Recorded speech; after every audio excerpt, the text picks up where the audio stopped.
श्री साई नाथाय नमः। ओम श्री साईनाथाय नमः। नमस्कार, आप सभी को मेरा साई भक्ति चैनल पर स्वागत है। अगर आप लोग मेरा चैनल पर पहले बार आ गए तो प्लीज़ लाइक शेयर कमेंट और सब्सक्राइब करिएगा और बेल आइकन को प्रेस करना मत भूलिए ताकि आपको नया वीडियो का नोटिफिकेशन आ सके। और जो लोग मेरे चैनल सब्सक्राइब किया है उन लोगों को मेरा तहे दिल से धन्यवाद।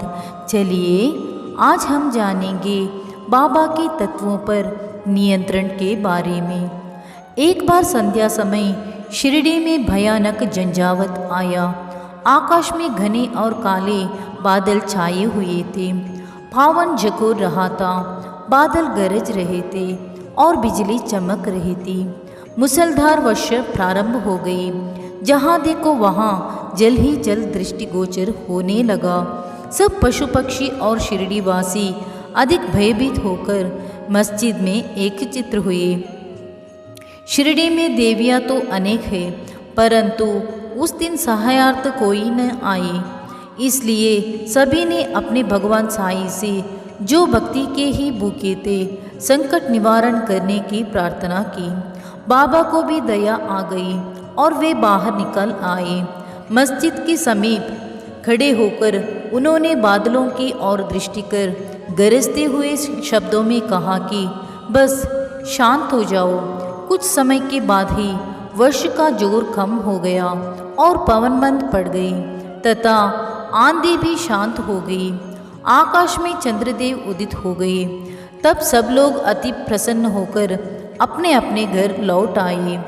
एक अन्य अवसर पर मध्याह्न के समय धुनी की अग्नि इतनी प्रचंड होकर जलने लगी कि उसकी लपटें ऊपर छत तक पहुंचने लगी।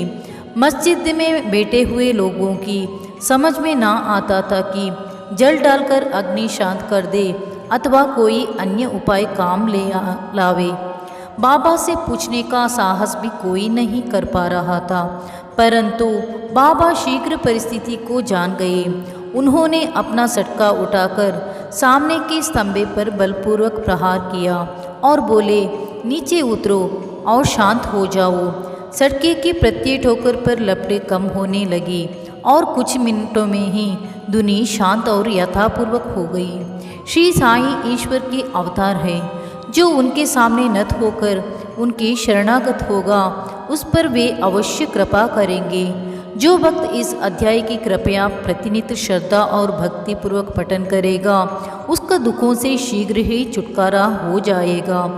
केवल इतना ही नहीं, वरन उसे सदैव श्री साई चरणों का स्मरण बना रहेगा और उसे अल्पकाल में ही ईश्वर दर्शन की प्राप्ति होकर उसकी समस्त इच्छाएं पूर्ण हो जाएगी और इस प्रकार वो निष्काम बन जाएगा।